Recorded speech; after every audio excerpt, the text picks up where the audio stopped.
তোমাকে ভালোবাসার ভাগ্য হইল, কিন্তু তোমাকে পাওয়ার ভাগ্য হইল না। আজ বুঝতে পারলাম ভাগ্য মানুষকে কতটা নিষ্ঠুর খেলায় ফেলে দিতে পারে।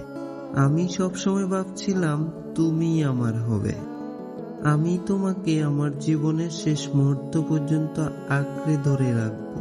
কিন্তু বাস্তবতা হলো তুমি ছিলে শুধু আমার স্বপ্নের মানুষ, আমার হাসির আসল কারণ, আমার জীবনের সবচেয়ে সুন্দর উপহার।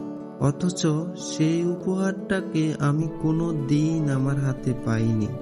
ভালোবাসার মতো অমূল্য একটা অনুভূতি আমি পেয়েছি, কিন্তু সেই ভালোবাসার শেষ পরিণতি আর পাইনি।